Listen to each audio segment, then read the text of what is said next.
Kemala. Kemala adalah dosa. Kemala adalah petaka. Kemala adalah malu yang seumur hidup membebani bahu. Begitulah yang kerap hadir dalam pikiran Idrus dan istrinya, yaitu kakek dan nenek Kemala. Mereka adalah pengganti orang tua Kemala. Keluarga Kemala, satu-satunya rumah bagi Kemala. Tempat Kemala dipulangkan ketika tak satu pun ruang di kota ini yang bisa menerima kehadirannya. Seperti maghrib ini, 2 orang polisi mengetuk pintu rumah Idrus.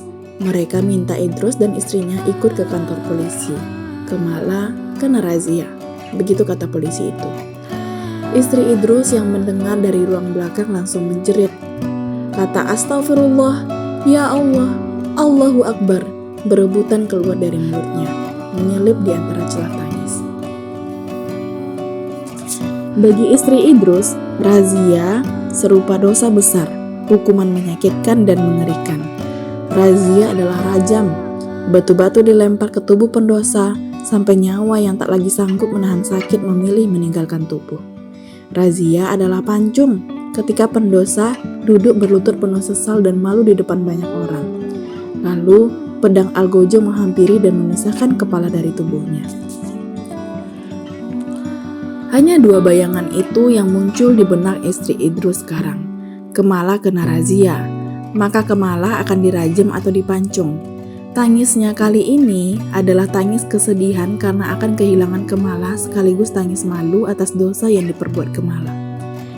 Idrus sendiri memilih diam, menyembunyikan raut kekagetan dan ketakutannya dalam-dalam. Meninggalkan istrinya yang terus menangis, Idrus membonceng sepeda motor salah satu polisi itu.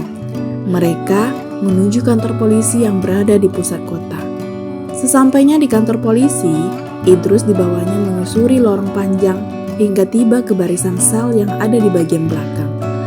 Dari jauh, tampak orang-orang berdiri di depan sel-sel tersebut. Beberapa orang di antaranya menangis, sisanya menunggu dengan gelisah. Idrus bergabung dengan orang-orang itu. Tahu ya sekarang, mereka sama-sama orang tua yang kini harus menderita aib akibat ulah anak mereka. Petugas membuka pintu sel-sel itu. Berhamburanlah anak-anak muda dari dalamnya. 8 laki-laki, 4 perempuan. Ada yang sambil terisak berjalan menuju orang tuanya. Ada yang kebingungan berjalan gelisah di lorong sempit itu. Ada yang diam menekuk muka sambil tetap berdiri di depan sel yang pintunya masih terbuka. Perlu beberapa hela napas bagi Idrus untuk menyadari perempuan yang diam di depan sel adalah Kemala, cucunya. Idrus melangkah mendekati Kemala. Kemala menunduk, tak mau menatap wajah kakeknya. Idrus tak sabar, tangannya mengayun menampar pipi Kemala. "Bikin gara-gara apa lagi kamu?" tanyanya dengan suara bergetar. Kemala diam. Ia meringis menahan sakit, tapi tak mengaduh, tak juga menangis. Mukanya dingin, bagai sudah kehilangan rasa. Idrus semakin tak tahan. Ia raih kepala Kemala. Dijambaknya rambut panjang gadis itu. Kemala mulai berteriak-teriak kesakitan. Idrus semakin beringas.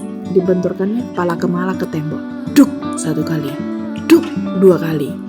Kemala menangis meronta-ronta. Orang-orang berteriak agar Idrus berhenti. Sampai kemudian 2 polisi menghentikannya. "Sudah pak, biar kami yang menangani anak ini." Polisi menjauhkan Kemala dari Idrus. Gadis itu kembali dimasukkan sel. Sementara Idrus tetap berdiri di depan sel menatap tajam ke arah Kemala.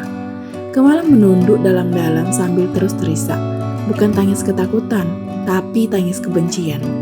Kemala membenci kakek dan neneknya, membenci orang tua yang tak pernah dikenalnya, membenci polisi yang menangkapnya, membenci dunia, membenci keberadaannya. Ibu Kemala meninggal saat melahirkan Kemala. Ia hamil tanpa diketahui siapa laki-laki yang menghamilinya. Idrus dan istrinya yang menanggung madu tak mau ada orang yang tahu. Ibu Kemala tak boleh keluar rumah, bahkan hingga saat melahirkan tiba.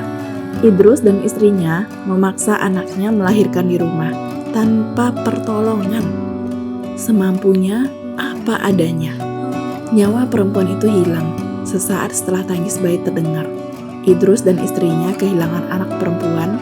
Di saat yang sama ia dapatkan cucu perempuan, yaitu Kemala.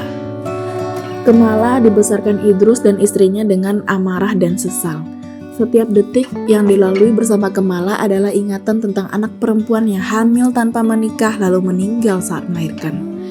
Kemala adalah simbol dosa. Kemala adalah wujud petaka. Betapapun mereka membenci keberadaan Kemala, mereka tetap merawat dan membesarkannya. Sebab Kemala adalah darah mereka, sebab Kemala satu-satunya keturunan mereka. Kemala tumbuh dalam rasa bersalah. Kisah tentang ibunya yang selalu diulang-ulang kakek dan neneknya membuatnya merasa terus didakwa. Ia memang tak banyak membantah. Di depan kakek dan neneknya, Kemala lebih banyak diam dan menelan semua pahit yang dikatakan. Tapi jiwanya diam-diam berontak, mencari orang-orang baru, mencari kebahagiaan baru yang tak didapatkannya dari keluarga sendiri. Dengan caranya sendiri, Kemala menemukan dunianya, kebebasannya, dan makna dirinya. Di luar rumah bersama teman-teman barunya, Kemala bukan lagi terdakwa yang penuh dosa.